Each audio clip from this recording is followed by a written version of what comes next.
50 to 60 You could million literally be people fooled by from all anything. over the world, not South America only. You know, we think of South South America, America. we think of Honduras and El Salvador. Guatemala, and Mexico. You know, the four.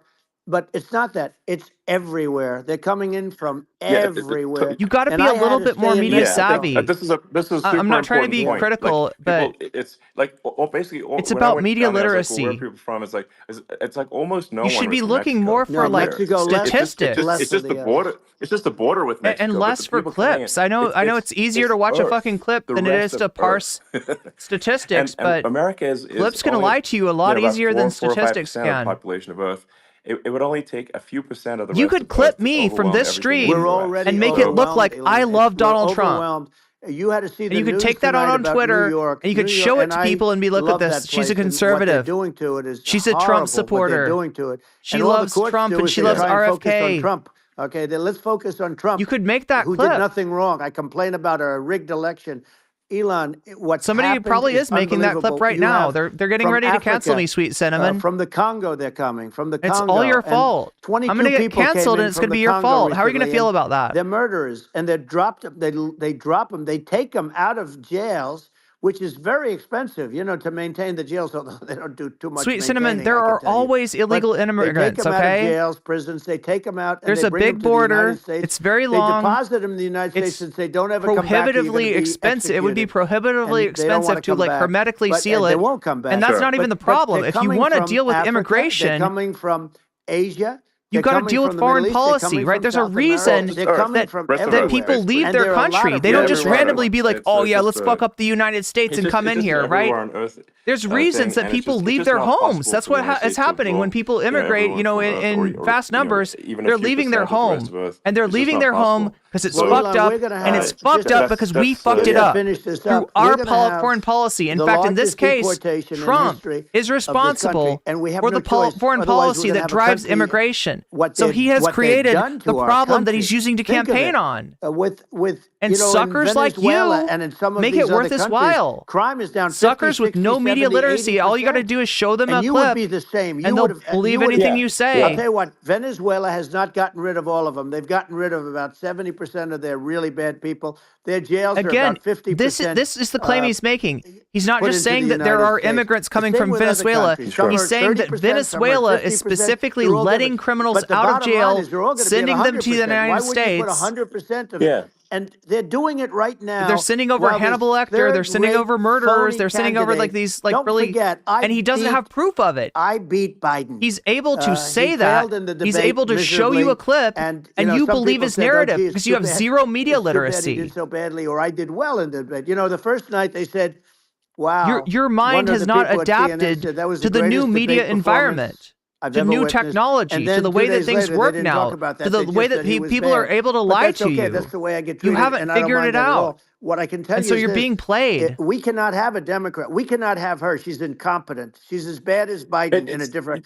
Look, she hasn't done an interview since this whole. Because she's been filling up stadiums, unlike you. This was a coup.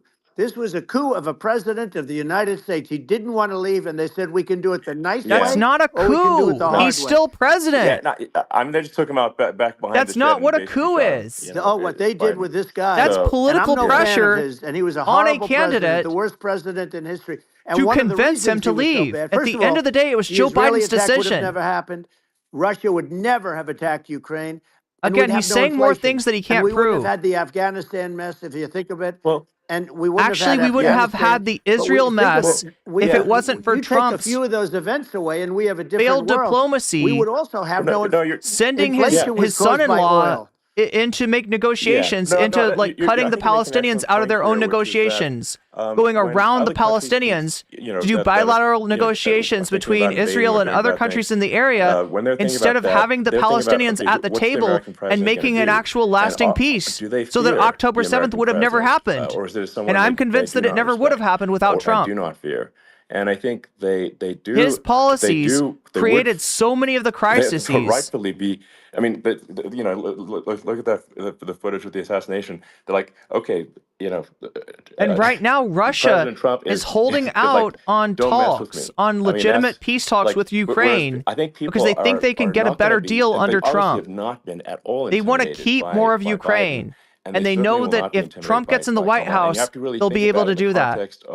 Global security, That if the American president is someone that see, Castro sent all the crazies. Prove it, sweet cinnamon. That makes a huge difference to the security of Receipts the world. or it didn't So happen. I had a good relationship with Putin, despite the Russia hoax that lasted for over 2 years. There we It's just go. a hoax created by Hillary He just Clinton repeats the and, same shit over Adam and over Shifty again, and Schiff, people some believe just it. bad people, just sick people, frankly. I mean, This Schiff, is the Schiff guy is that a sick called for person. He's going to Russia end up to hack probably being a senator. It's hard to Hillary believe. The whole Clinton. thing is hard to believe. But But they no put our country collusion, in no danger collusion, with that right? stuff too. They actually No when they make up collusion, 'cause the stories, then Republican you have Congress to fight your way out of it for a failed long to time. hold But him accountable. I know Putin very well. I got along with him very well. He respected me, and it's just one of those things. And He respected you? We would talk a lot about Ukraine. It was These the apple of his trolls eye. are making me But I thirsty said, "Don't too. ever Yeah, do I'm gonna it. start Don't to. ever do it." I shut down Nord Stream 2. That was the big oil pipeline, the biggest, I think, the biggest pipeline in the world, going all over Europe. I shut it down.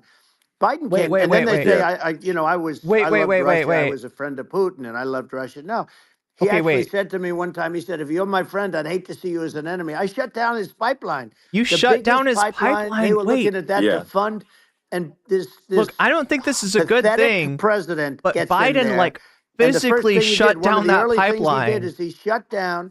He shut down Keystone XL pipeline, which is our pipeline that would have employed 48,000 So we want the pipeline in Keystone. pipeline workers. Shuts it down. That was, a massive job. Look, he shut down both pipelines. If we're being real, okay. I allowed it in my first week because it was jobs and it moved oil. And by the way, in a much more environmentally friendly way. It's underground. Oh yeah, not it's a truck real. that catches on Fucking fire Keystone or a XL, train that environmentally catches on friendly. fire. This But guy's think of it. lying to He shut you. down the XL pipeline, the Keystone XL pipeline. Yeah. He shuts that down, and he approves the Russian pipeline. Yeah, it doesn't make any Right? sense. It's inconsistent. Certainly but I mean, I think it's just worth emphasizing, to listeners the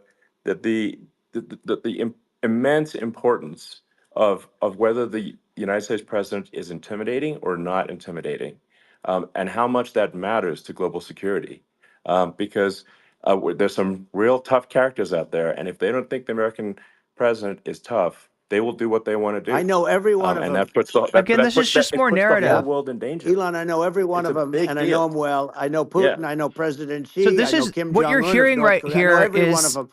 And let me tell you, people will say, it's like "Oh, this is strongman terrible." He theory, said, right? This is I'm how not saying anything good or bad. authoritarian They're at the top of their dictators game. justify They're tough, their they're government. smart, They they're tell you that vicious, they are strong and they're going to protect and they their can country, protect whether you. they love their country. They probably do. It's just And a they, different form of love. puff but they're out their gonna protect chest and their do all this country. bluster. But Some of these them are even tough wear people at the military top of their uniforms, game. right? And when they see This is what he's Kamala, doing. or This when is they classic see, dictator shit. Biden, Sleepy Joe, they can't even I'm believe strong. it. They My can't enemies believe are this weak. happened. All the stuff that you're seeing Other now, countries all the will horror respect that us. They will fear us. Israel. I will make They're them all waiting afraid. for an attack from Iran. And Iran what is would that not be based on? attacking, Him believe me. fucking When I was bending there, over and backwards for I Putin? say it with respect because I think That's we what would have makes been you strong? good with Iran. I don't want to do anything Kissing bad to Kim- Iran, but they knew not Kissing to mess Kim's around. ass in North Iran Korea? was broke. That's what makes you Because I strong? told China, if you How buy the fuck from are you Iran strong? oil, it's all about the oil. That's where the money is. But if you buy oil from Iran, you're not going to do any business with the United States. And I meant it. And they said, we'll pass. They didn't buy oil. Other countries, likewise. Sure. You want to buy, you're not doing business with the United States. And they were at a point where they had no money for Hamas. They had no money for Hezbollah. They had no money for any of these instruments of terror. And it was amazing. In fact, there were articles when I was leaving, which is hard to believe, actually, especially when you look at what's happened to our country. Our country is so bad right now. It's such a different place. We were respected. Think of it. 4 years ago, we were so respected to a point where when I said don't buy oil, they didn't buy oil. 4 But they years had ago no money, was and Israel would have 2020. never been attacked. Zero 2020. chance. Do you remember and again, that year? I said to Vladimir Putin, I said, don't do it. You can't do it, Vladimir. remember do the it, fucking it's gonna disaster be a bad day. You that this guy cannot do it. caused And as I told president him things that what during I do, the largest public and he health said, crisis in "No 100 way." years? And I said, way. And I it's said, the way. last time we ever had the I conversation. said, Yahweh. He would never have done. I got along well with him. I hope to get along well with him again. Getting along well with them is a good thing, not a bad thing. So wait, I got thought you were along well with strong. Kim Jong-un. When I met I thought with you were strong. President Obama, just before entering. You know, it's a sort of a ritual. You are weak and I when it sat comes down to with him and dealing we with talked. It was supposed dictators. to be You for a kiss very their short period fucking of time. ass. It You turned out to be a blaze them long the period of fuck time. up. You I said, admire "What's the them. You biggest want to problem?" be He said, them. North Korea. I had that problem worked out very quickly. It was nasty at This the guy beginning. admires Rocket fucking Man Adolf and, Hitler you know, all because the he thinks different that things. his But all of a sudden I got a fucking call. people like respected him and obeyed him and like really Hitler like he said that he has a red there were button on his desk. assassination attempts on I him have from a his red own button inner on my desk circle, too, but right? my red He button doesn't is know much what he's bigger, talking and my about, red but he button sees a works. fucking dictator And and then he I wants called to him be Little one. Rocket He wants to Man of be Little that. Rocket Man. Anyway, here's the bottom line. All of a sudden, I got a call from him, and they said they want to meet. They want to meet me, and we met. Yeah. As you remember, we met in Singapore. We met also in Vietnam, and I got along with him great. We were in no danger. But again, this is what he does. President Obama thought we were This is what he does. He makes friends with dictators. Nuclear war with him, and let me He tell you, he's pisses got a lot of over. He nuclear pisses stuff. on He's got allies. plenty of nuclear. He can do plenty of damage. So Yes, I mean it's because I mean people like Kim Kim Jong Un, they respond to strength, not weakness. Well, and that's why you kiss their ass. Is that strength? Remember, what they're I saying met doesn't him make and- sense. and we Listen to walked what they're onto his saying. land. Nobody ever walked onto his land before. I walked onto. I wouldn't say. Yeah, let's that bring was up cool. Secret Service again. I wouldn't say they were thrilled when I did that. I walked onto his land, and it was an amazing period.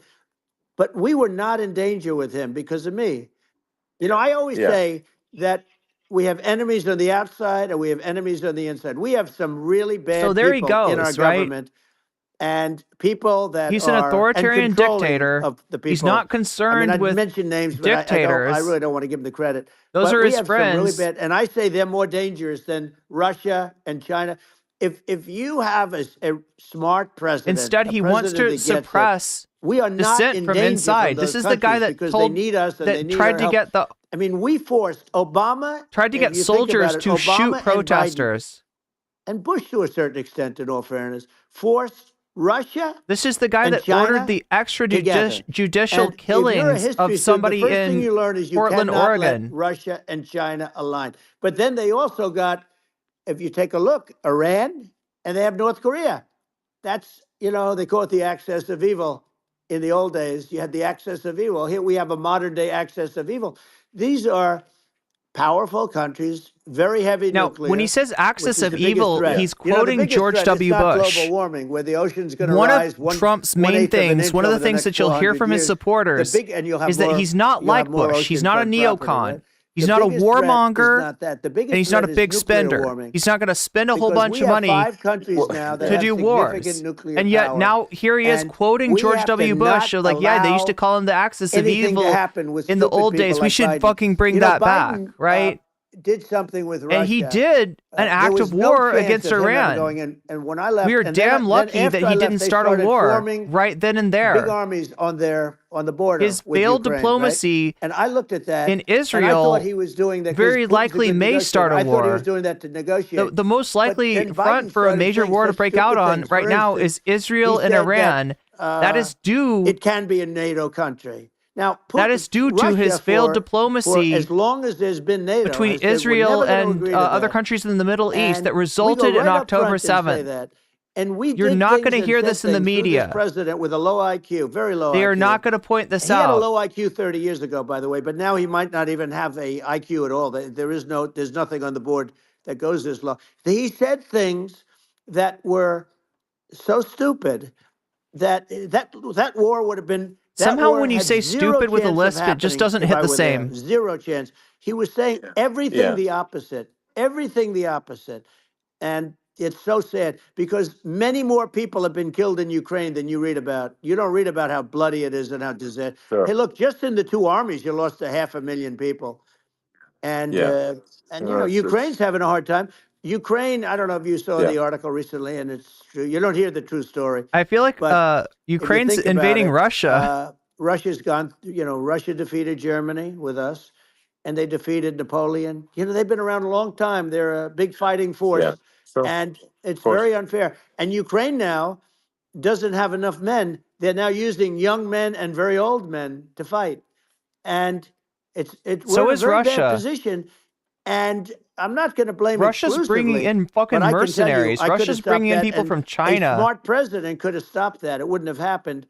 But we had a man that actually made it. It made it more prevalent. It was so bad. The words that he was using, the stupid threats coming from a stupid face that he was using.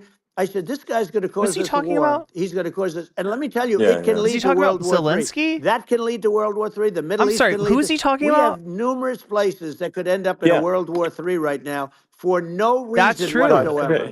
I think you're right. But it's not for no reason. It's because he caused October 7th.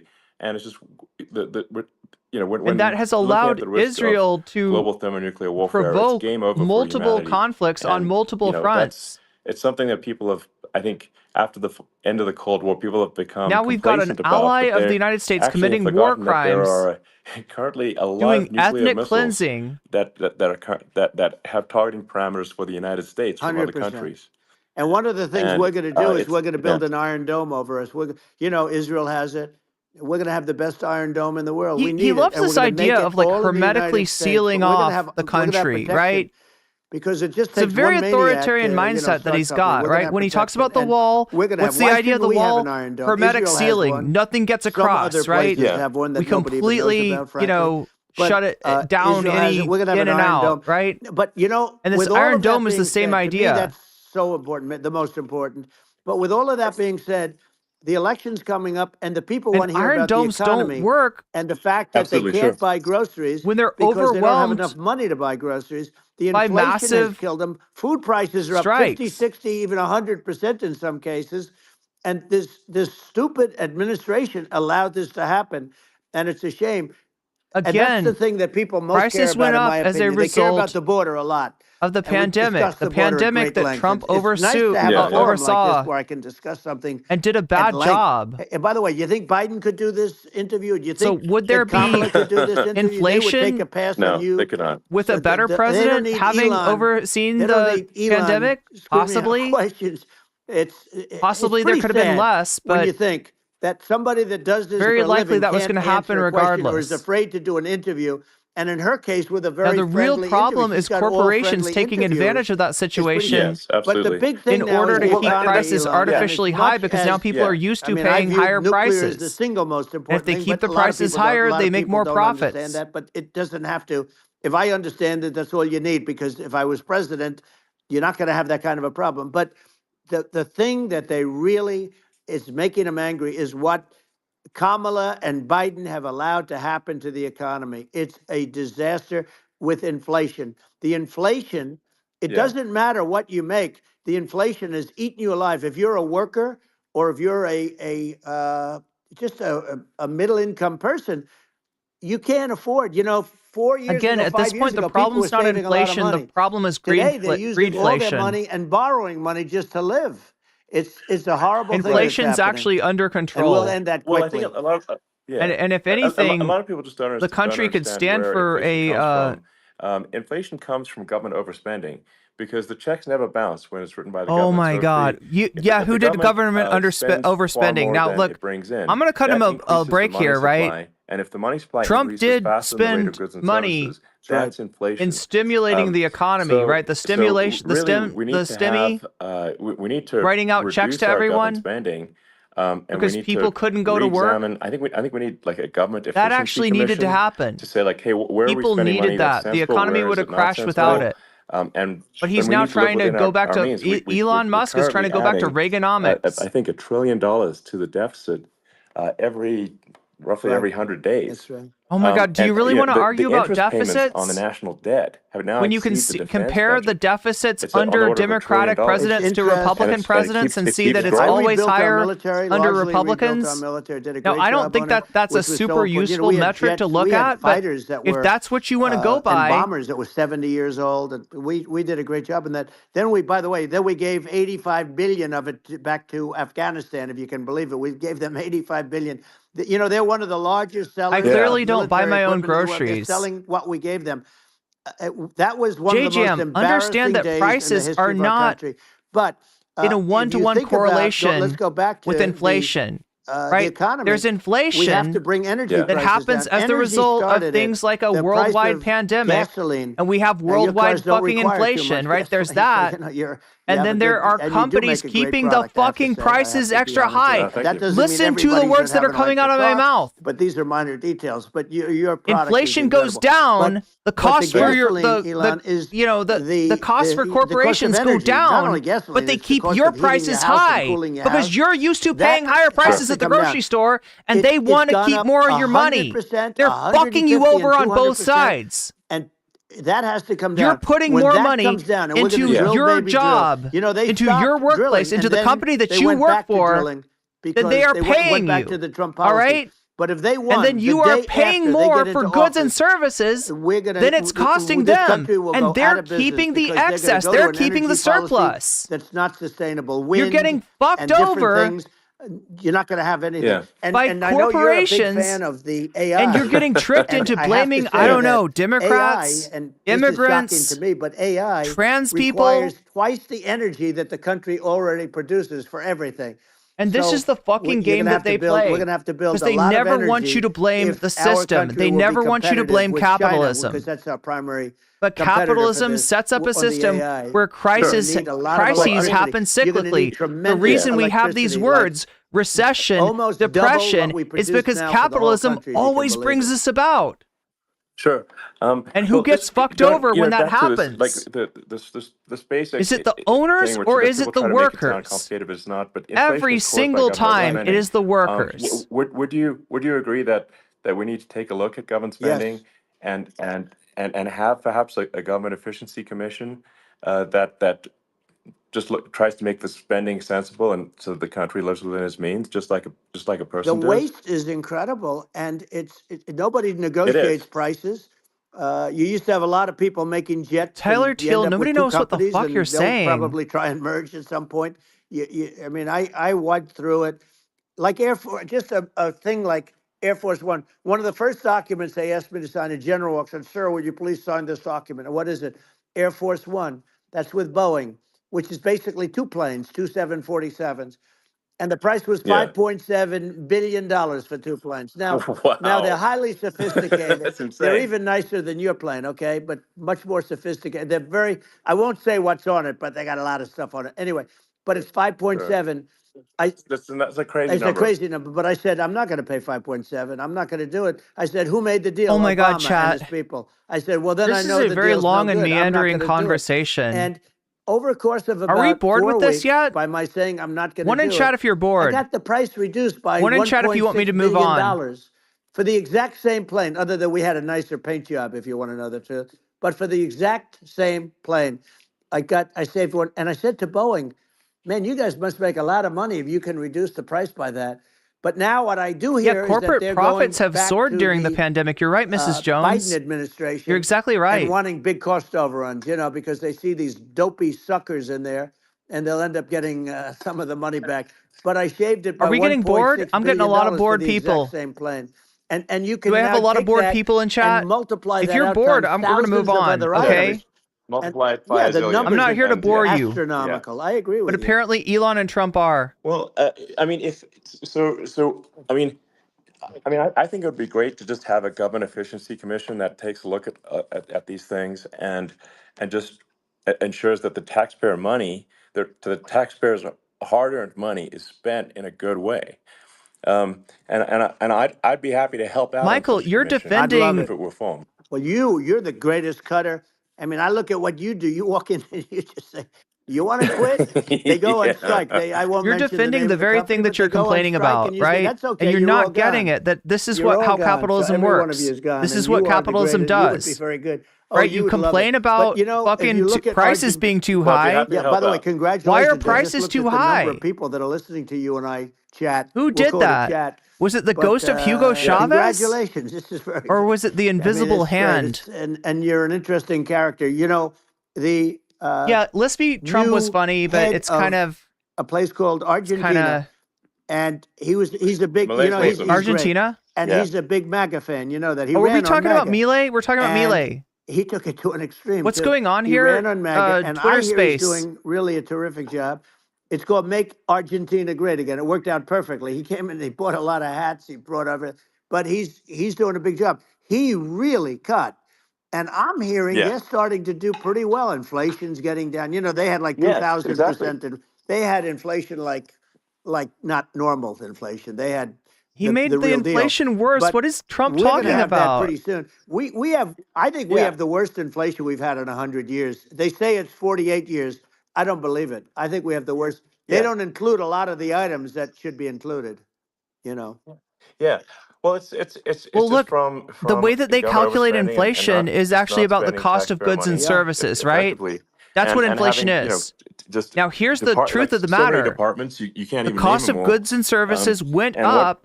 Milei is doing post, is, lockdown. He's cutting government spending. And then they came back down. Things. He's but what didn't come down is consumer prices, and that's what you and I are paying. That's what we're paying at the grocery store. It's really weird when somebody says that I don't fucking deal with grocery. You must not deal with groceries. You must be out of touch. Which is that. If you don't know that inflation is still really bad, I know that consumer prices are still really bad. But I'm smart enough to look at the numbers and see what part of that is inflation and what part of that is greedflation. What part of that is corporations raising their prices during inflation and refusing to bring them back down because they know that we're used to paying that much. And that they can keep the prices high and they can take more of our money. This is literally capitalism bending you the fuck over. I think we should not be complacent. And you saying, please, sir, may I have another? And it's sad. It's depressing. Because I hate seeing workers being bitch-made like this. I fucking hate it. That's just something people should bear in mind. Don't take prosperity for granted. Well, think of education. So we're ranked at the bottom. All right, we've got ones. People are saying they're bored of this. Let's do some other content here. Norway, Trump, we're going to give you the boot. Switzerland, Sweden. We're going to give you the boot, Trump, because you're boring. Anyway, it was nice to hear Lisp Trump. That was kind of neat. All right, let's go to Trumpstein. You want to do some Trumpstein content? And then we'll get to West Side Tyler and President Sunday and all the rest. It's not that. It's not that. It's that. There we go.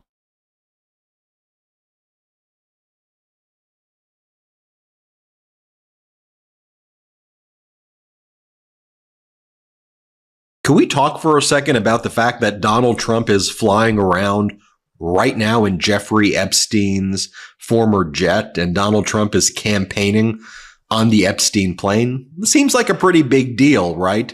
So the tail number of the plane has changed, but the serial number, which stays with the hull, has not changed. And so we're able to see that it is indeed the same exact plane.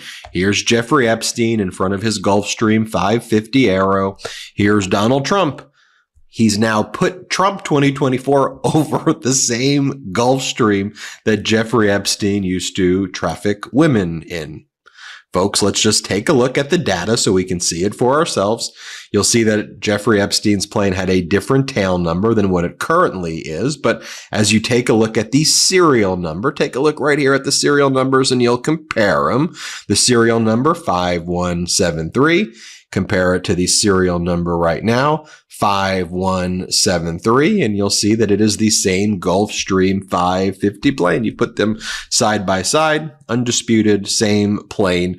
So what happened is that Epstein's plane sold in 2020 to a friend of Donald Trump's and a Trump donor. It sold for $16.9 million in July of 2020. The New York Post wrote about it there, and apparently this is how Donald Trump has now gotten his hands on that plane, and Trump is flying around in that plane. As this one account says, the tail number N212JE, the same plane belonged to Jeffrey Epstein, which was purchased by a friend of Donald Trump's.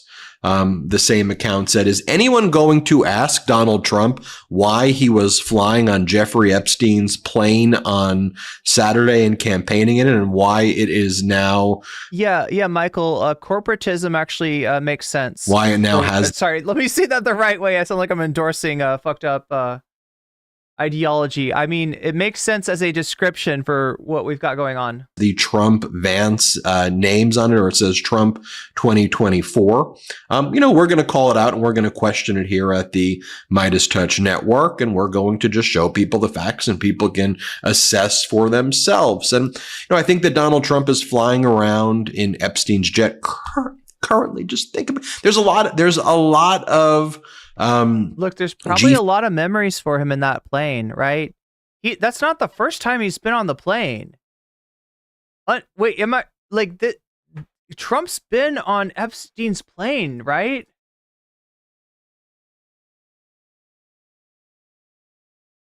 Epstein flight logs. Let's look this up. All right, Epstein flight logs.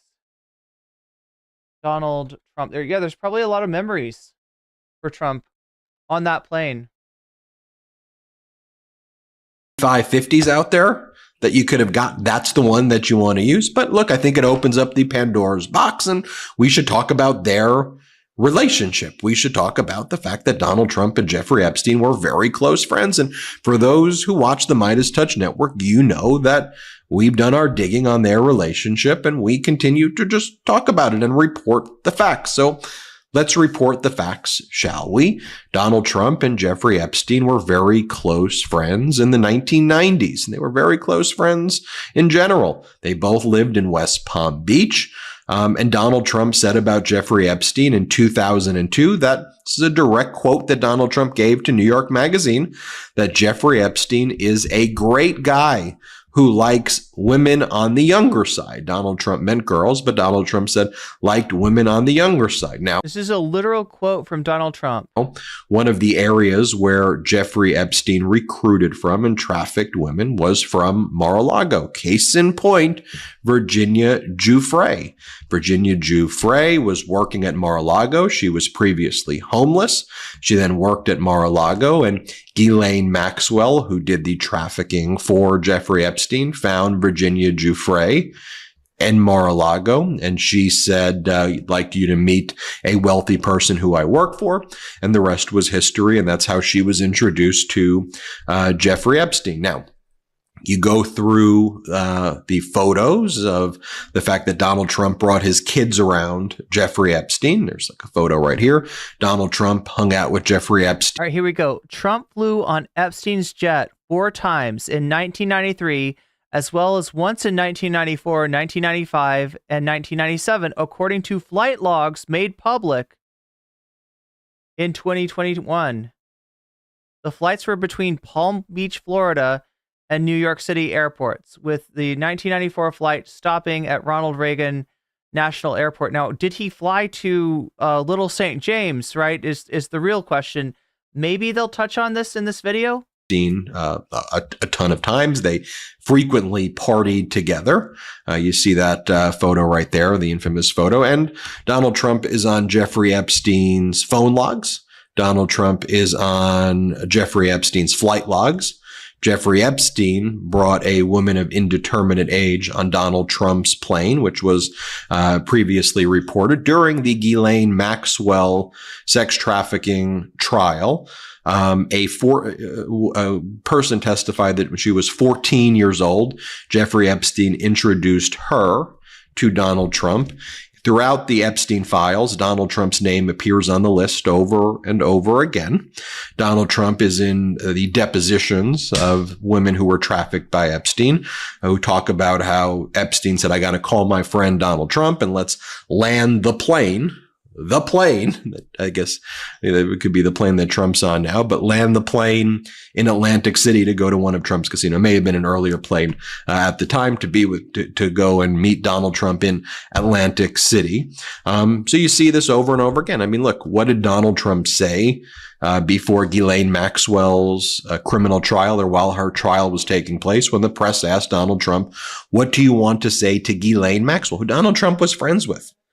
Donald Trump wished Ghislaine Maxwell well. He said, I wish her well. I'll just put it in just so you see how Donald Trump said it. Here, play this clip.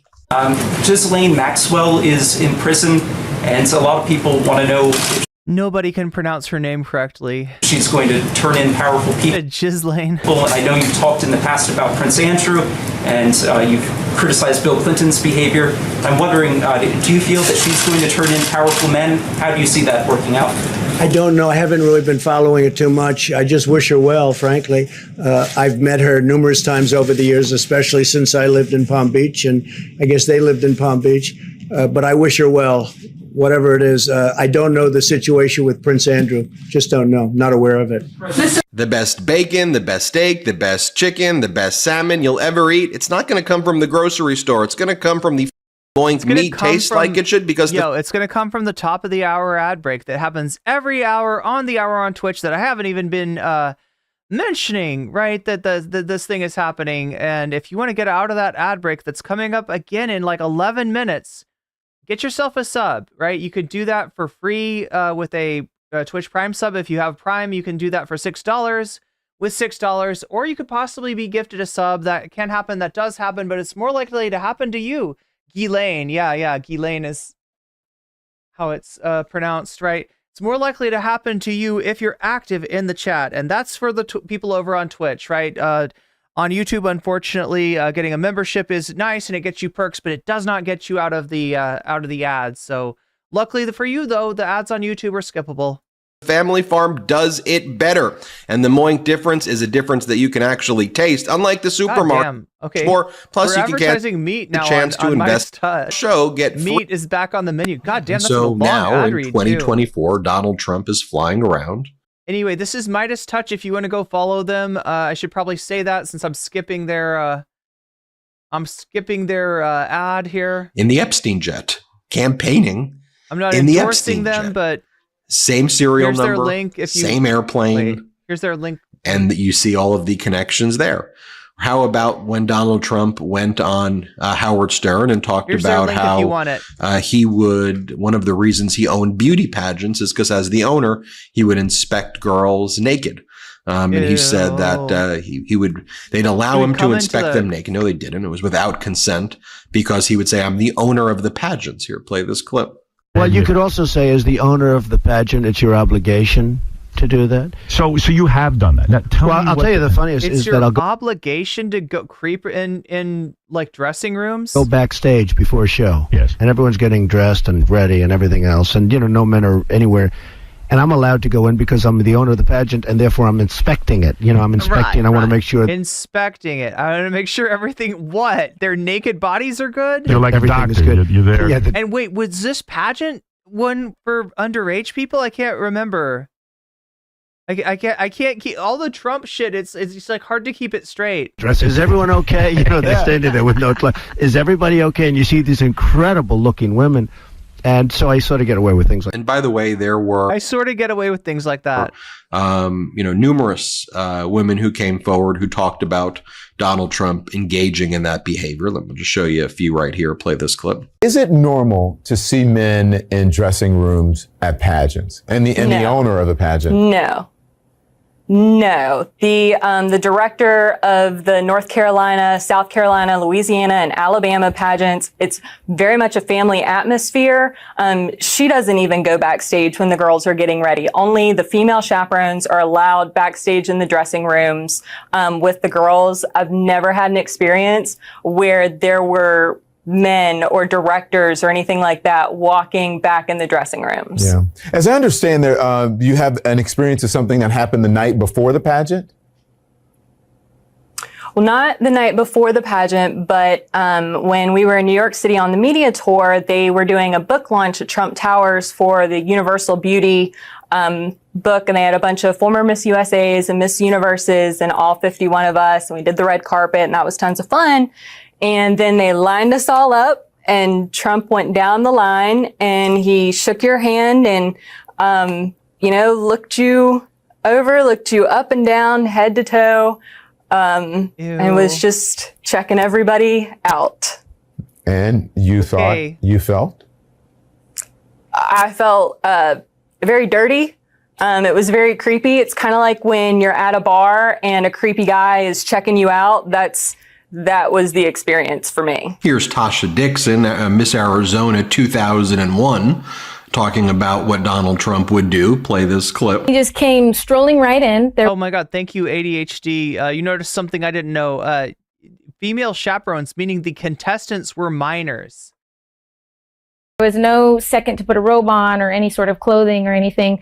Some girls were topless, other girls were naked. As Miss Arizona 2001, Tasha Dixon competed. He also ran Miss Teen America. In the Miss USA pageant. Donald Trump owned the contest along with Miss Universe and Miss Teen USA for 19 years. Our first introduction to him was when we were at the dress rehearsal and half naked, changing into our bikinis. To have the owner come waltzing in when we're naked or half naked in a very physically vulnerable position, and then to have the pressure. I love the quote from Trumpies. What a load of crap, because you don't like to see the truth about the guy that you're supporting? Really? The truth? Is it like the testimonies of people who were, you know, parts of these pageants that experienced Donald Trump's creepiness? That's a load of crap? Of the, you know, the people that work for him telling. You have been steeped, my friend, in alternative facts for far too long. Telling us to go fawn all over him, go walk up to him, talk to him. And Dixon has strong opinions about what she thinks were Trump's motivations. I'm telling you, Donald Trump owned the pageant for the reason to utilize his power to get, you know, around beautiful women. Dixon, who lives in West Hollywood, was 18 at the time. Who do you complain to? He owns the pageant. So there's no one to complain to. Everyone there works for him. The year she competed, the theme was empowering women. And after hearing recent audio of Trump talking about women, she decided to speak out. I miss Arizona, so I veer more on the conservative side. Wait, I'm intentionally misleading. Brown Trout, what is your problem? Like, in what way? I'm showing you testimony. I'm showing you an interview. Sorry, not testimony, but like an interview with somebody who was part of his pageant. All right. Do you think she's lying? Do you think she wasn't in the pageant? Do you think she's making it up? What's your problem? Like, state your issue. You can't just say, I don't like to see these facts. They're not convenient. They make me feel weird about myself. They make me feel weird about the candidate that I supported. And look, you do have alternatives, all right? You do not have to vote for Trump. I pointed out RFK Jr. has a lot of similar viewpoints to Trump. Now, then again, no, God, that's right. Oh my God, chat. RFK Jr.'s got some shit going on too, doesn't he? Yeah, he creeped on a nanny. He apparently, in fact, he didn't deny it. I don't know. Did we go over that? I feel like we like. I feel like I didn't cover that enough, right? The RFK story, yeah, that might have been, oh my God, chat. That might have been like bonus content that we never got to. But yeah, like with one nanny, he asked her to like rub lotion on his back. With another nanny, he actually physically, you know, kind of, or at least she claimed that she was physically groped by him. When he was asked about this, right? He didn't deny it. He was literally asked about this, and his answer was, I was a different person in my younger days, right? I've struggled with, you know, this and that and the other, and, you know, I've really changed, right? That's his answer. It sounds to me like a tacit admission, but you be the judge. I just like to. I'm trying. Yeah, Joe Biden's creepy too. Too bad, Roj, that Joe Biden's not running. Roj, who do you think is running for president? What rock have you had your head under for the past month or so? Please try to keep up. Choose what's right. This is what Don. That's all you can say, Rusty, is BS, because you're coping and you're seething. And you can't deal with the truth. You don't like seeing the truth. Just say it like it is. You don't. RFK is a climate change freak. There's your, not anymore, KDR. Donald Trump said RFK is a political chameleon these days. About Lindsay Lohan when she was either 17 or she had just turned 18. She had just turned 18. Stephanie, you might as well say Epstein 2024. Oh, except he's dead. Right around that time period where hey, we don't know. Trump may be having a stroke. Chat, did you hear that earlier? Now, I said that it sounded like his dentures were slipping. I said that it sounded like his dentures had come undone. But somebody that was in chat earlier that works with, you know, elderly people said that it also kind of sounds like a stroke victim. I guess we'll find out. Trump's not doing well, by the way. Trump is not handling the fact that Kamala is getting bigger crowds than he is. Trump is not handling the fact that Kamala is winning in the popular vote. Kamala is winning in the swing states. Kamala's got all the energy behind her. Trump's talked about he's not dealing. He's not dealing very well. About having sex with her because she had mental health issues, which Donald Trump said was this is the Howard Stern interview, right? Was more of a reason why he wanted to have sex with her. Here, play this clip. What do you think of Lindsay Lohan now? I think she's hot. There's something there, right? Yes. But you have to like freckles. I've seen a close up of her chest. Yes. And a lot of freckles. Are you into freckles? If the father's a wreck like the way he is, right? You imagine the sex with this troubled? Yeah, you're probably right. She's probably deeply troubled and therefore great in bed. Back in the day. How come the deeply troubled women? Yes. Deeply troubled. Right. They're always the best in bed. If for some reason what I said is true, I mean, they're just unbelievable. I can tell from the... You don't want to be with them for the long term, but for the short term, there's nothing. Then there's this report from The Guardian, which talked about these yacht parties that Donald Trump would attend in connection with his beauty pageants. His pageant was called, one of them was hosting the Look of the Year competition. These were the girls right here. And Donald Trump, The Guardian talked about at least one party Donald Trump attended on a yacht, the Spirit of New York, where men old enough to be these girls' grandparents would grind on the girls. And, Donald Trump was apparently there. Donald Trump posted photos of himself. Yeah, of course he was there, like the creep he is. With the girl. So you see a photo right there of Donald Trump. Like the freak he is. Put this in a video recently. So you go through, go through all of the facts about their relationship and friendship between Trump and Epstein. We created this video right here using the famous Kendrick Lamar song, not like oh shit, Gus, but just I'm sorry, we got to give the tipster. We got to do the tipster. Take a look at the video we made here. Play this clip. Oh wait, we can listen to this. This is okay. I always get scared of music because it's copyright, but Kendrick made this one copyright free. Thank you, Kendrick. Hey, you like I'm young. You better not ever go to cell block 1. To any bitch that talk to him and they in love, just make sure you hide your little sister from him. Donald Trump is heard making... God, he's fucking gross. He's so nasty. Question. Sources, you're seeing video, RJ. About comments about a young girl. You're going up the escalator? I'm going to be dating her in 10 years. Sources? Did motherfucker literally just say sources? This is video. This is video of Trump. What the fuck do you want? There's the source right there. There's the source right there. Boy, certified pedophiles. That fuck them up. That's your dude. Come and get your dude, Republicans. Come and fucking get your dudes. I'ma do my stuff. Why you trolling like a bitch? Ain't you tired? Trying to strike a chord. Yeah, look at that. Flew on Epstein's plane 7 times. That's his name on the fucking Epstein flight logs. Source? It's right there, dipshit. It's right there. It's probably A minor. It's definitely A minor. What does Tiffany have of Marla's? She's got Marla's legs.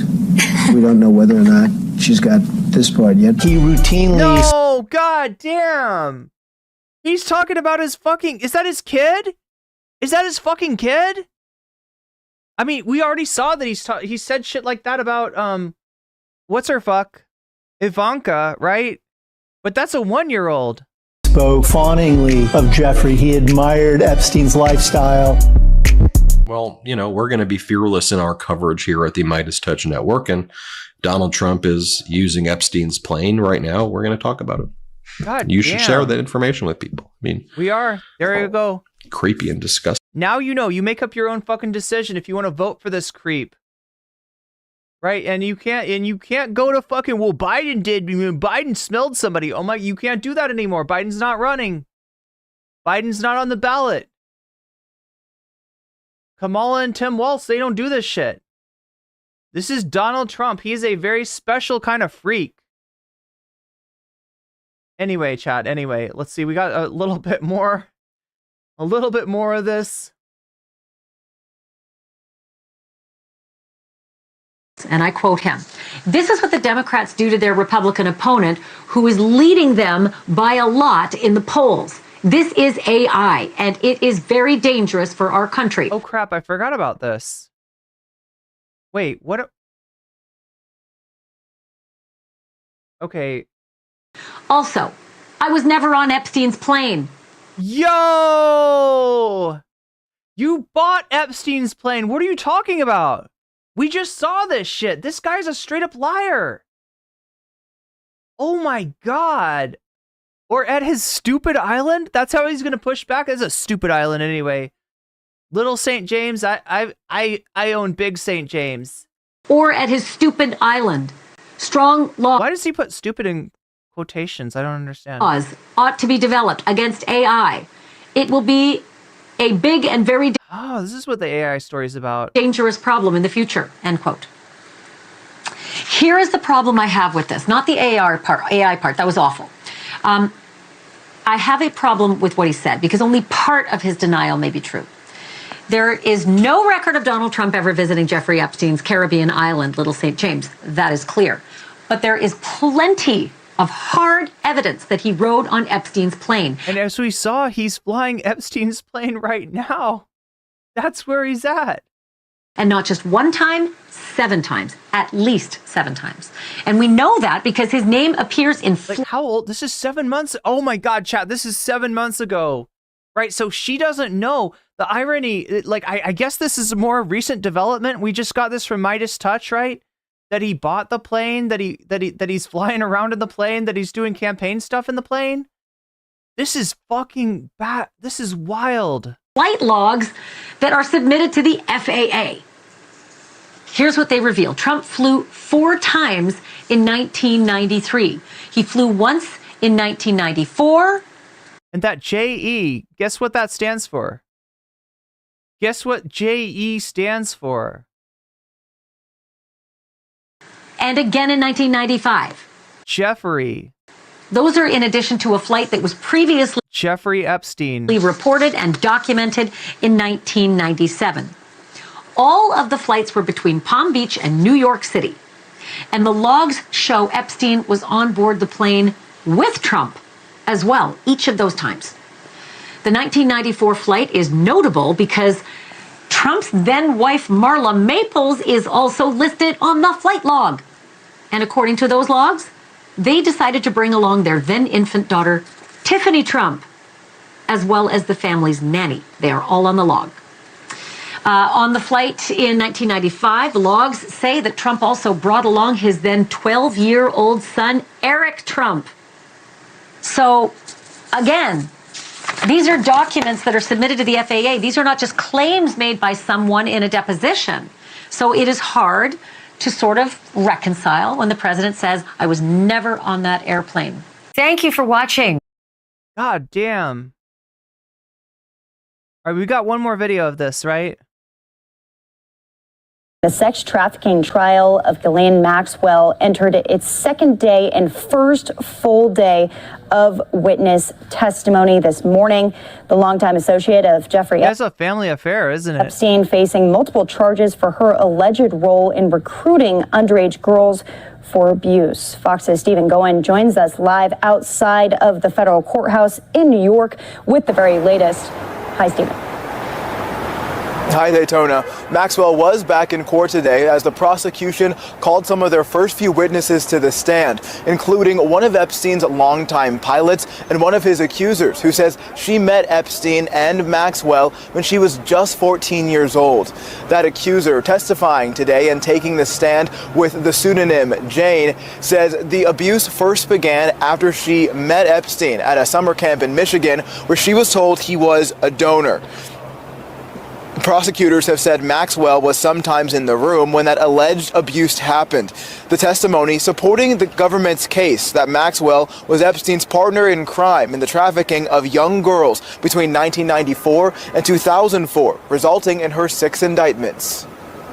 The prosecution very clearly and concisely laid out their case, that there are 4 victims here, that Ghislaine Maxwell knew everything that Jeffrey Epstein was doing, that she trafficked these women, that she was a part of all of it. Now this morning, we also heard from Epstein's longtime pilot, Larry Visosky, who said he never saw any sex acts on his flights with Epstein, though he admits the cockpit was always locked. On the stand, he went on to testify he never transported any women under the age of 20 without their parents on an Epstein flight. Maxwell's attorneys have yet to call their own witnesses, but they are expected to call a false memories expert who may attack the credibility of the prosecution witnesses. And the defense maintains that Maxwell is being blamed for crimes and bad behavior that are actually Epstein's after he died by suicide while waiting to face charges for his own trafficking.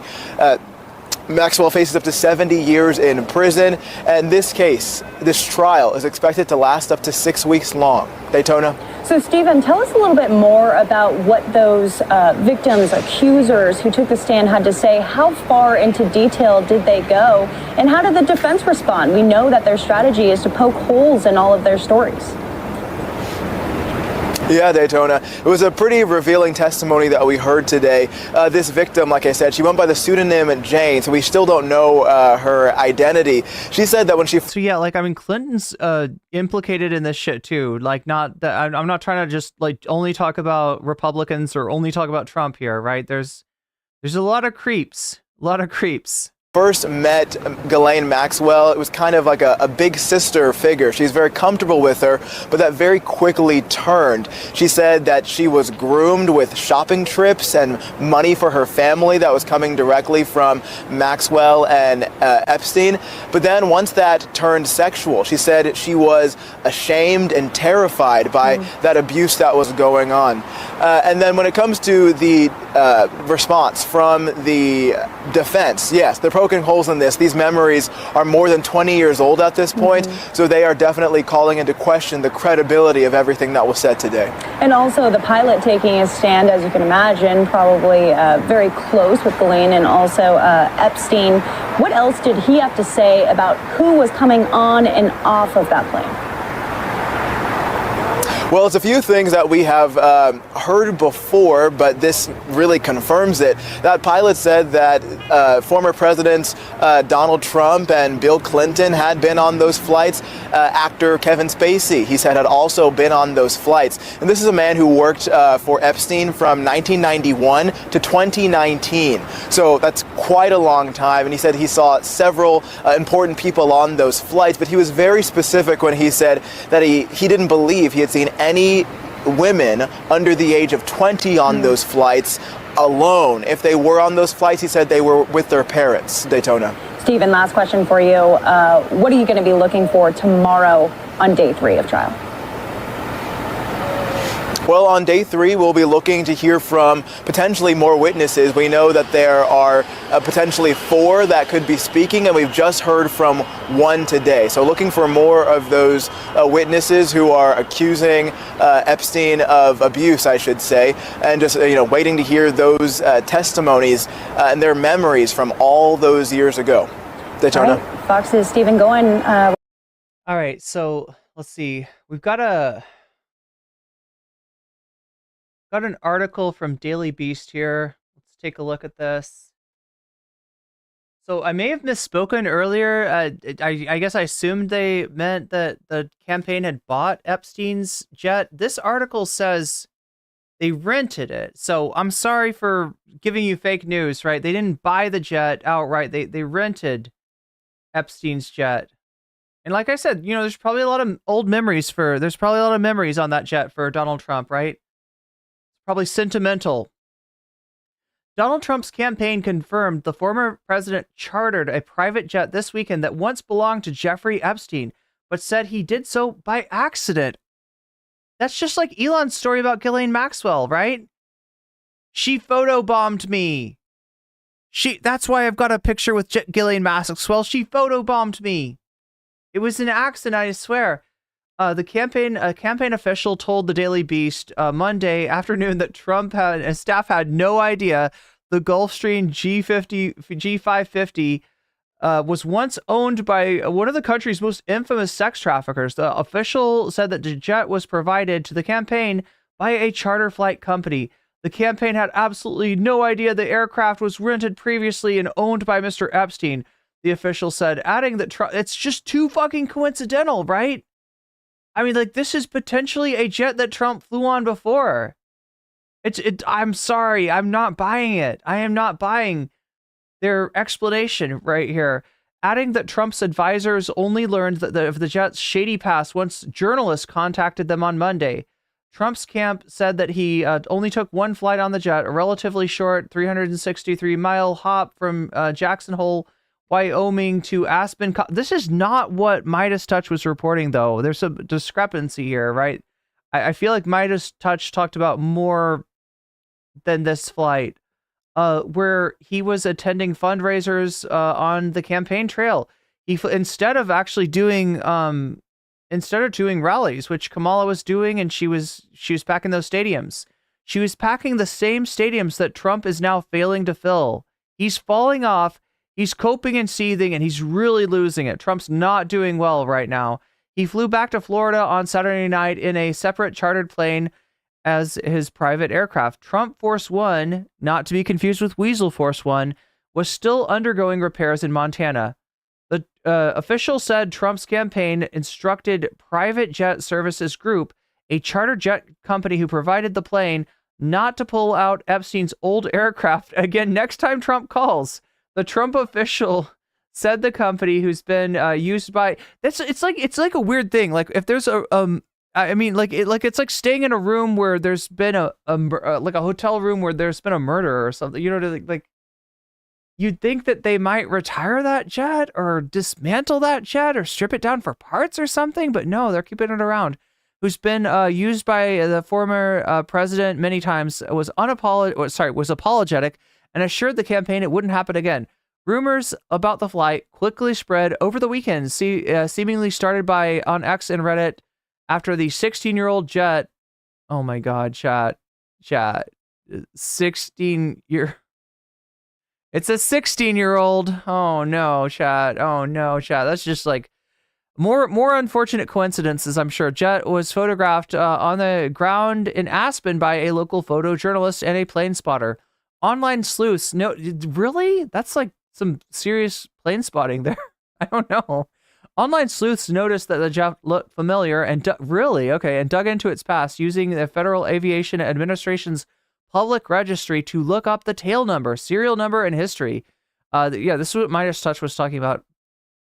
That appeared to uncover that the jet, which seats up to 16 people, was the same private plane Epstein purchased in 2013 and regularly flew between Palm Beach, Manhattan, Paris, and the U.S. Virgin Islands. That is probably including Little St. James. Redacted records showed. The aircraft is not the same. Okay, so it's not the Lolita Express, right? It's not that plane, which was a Boeing 727 he allegedly used to shuttle underage girls around the country and the Caribbean. Flight logs listed Trump as being a passenger on the plane previously. So Trump had flown on this plane. I was kind of guessing that there might be some memories for Trump there, and it turns out I was right. Do you think it was a Gulfstream G550 that Epstein was flying on just before he was arrested at the airport in Teterboro, New Jersey on July 6, 2019, his final day of freedom. He just returned stateside after a trip to Paris and was found unalived in a New York prison a little over a month later.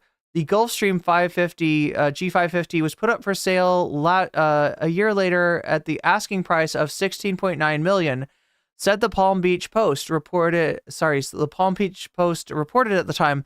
A Trump campaign official said that the plane had changed hands twice since then, and which included a tail number being changed. That official added that the jet's livery on Saturday, which said, okay, that's part of a plane, which said Trump 2024. There we go. You'll get banned for posting this in chat, by the way. Painted on the left side, was painted by the plane's current owner once they heard that the jet was going to be used by Trump. Once the owner found out that the plane was being chartered to the campaign, he made the decision to put the decal on the plane himself, the official said, noting that noting the font used is different than Trump's campaign. Okay, so they're trying to distance themselves, but seriously, you're flying Epstein's jet. You are flying Epstein's jet. Just a little, speaking of, memories for Donald Trump. We gotta mute that because that is definitely copyrighted music. But there he is back in the 80s, being a creep, hanging out with other creeps. You could see some of his gestures, some of his facial expressions, still the same. From the younger Trump to the older Trump. What would this be? This would have been, what, the 80s? So we're talking about like 40 years ago. And here he is with his BFF, his bestie. What do you think he's pointing at? What do you think he's saying? What do you think this conversation between Trump and this absolute fucking creep is about? And I wonder, are those his real teeth? Maybe he had real teeth back then. Anyway, we got one more video to watch really quickly, and then we'll get on. I know you people are waiting for this Sunday, Tyler. Donald Trump has been traveling to campaign events on a jet that was previously owned by Jeffrey Epstein. It sounds like AI. Trump's usual Boeing 757, nicknamed Trump Force One, was grounded due to a mechanical issue. While it was out of service, he chartered a Gulfstream jet once owned by Epstein, the disgraced financier who died in jail in 2019. Flight records for the jet matched Trump's campaign. Oh God, okay, look, I'm not going to trust this music. I don't want to get copyright claim, chat. So, you're just going to have to imagine we really already saw this story. Is that the plane itself right there? It does look different than his font. So maybe, yeah, there it is. Gulfstream G550. Wow. Seriously, every time I look into this guy, I'm surprised and shocked. Trump is going to lose, very likely. Very likely. This is definitely an AI voice. You're right, Zara. Anyway, wait a minute. Narwhal by Nature, thank you for the 5 gifted subs. Look, I said I would read donos. I need to get to that, but first thing is first, right? Let's switch over here. It was so peaceful up here, but now there are freaking communist invading radicals. Communist invading radicals in chat.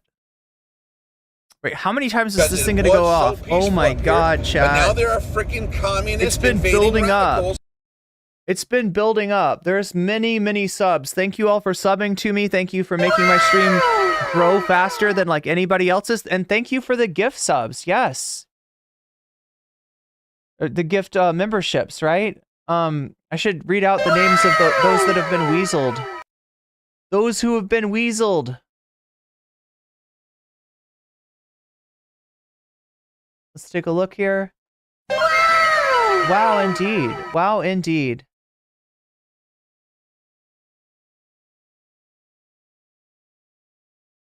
Wait, how far up was that? How long ago was this?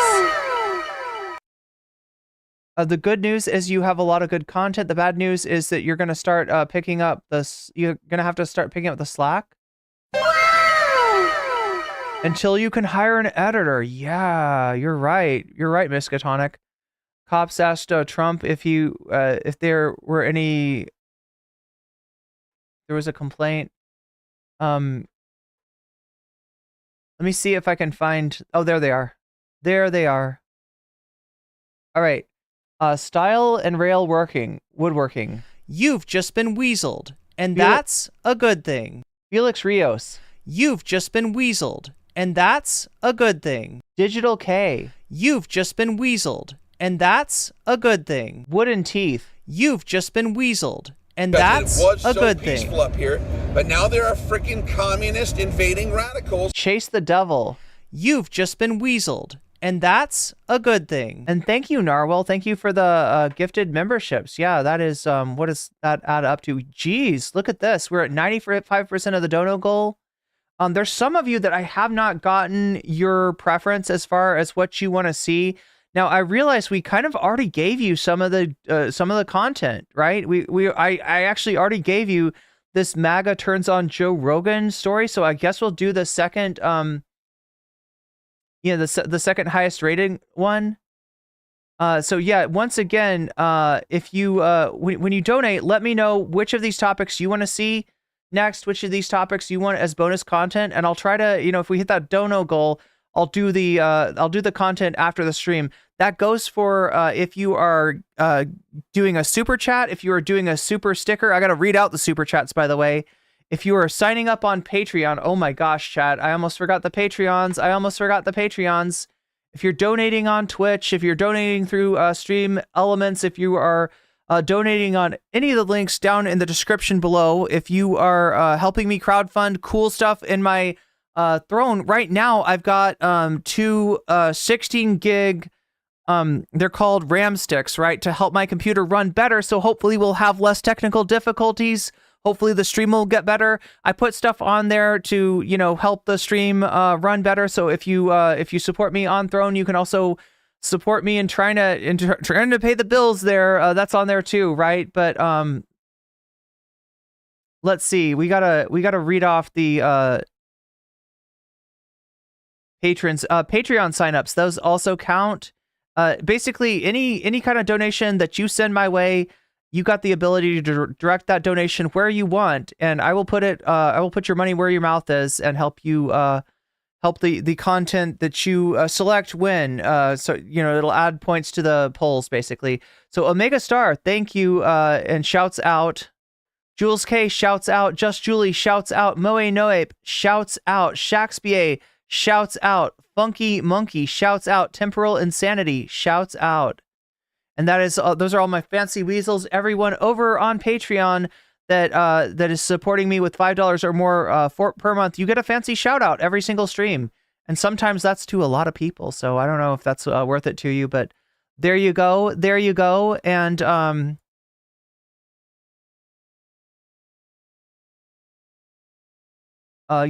subs as well on Twitch. Cat ears, please. Wait, cat ears. I got a request for cat ears. Let's do the cat ears.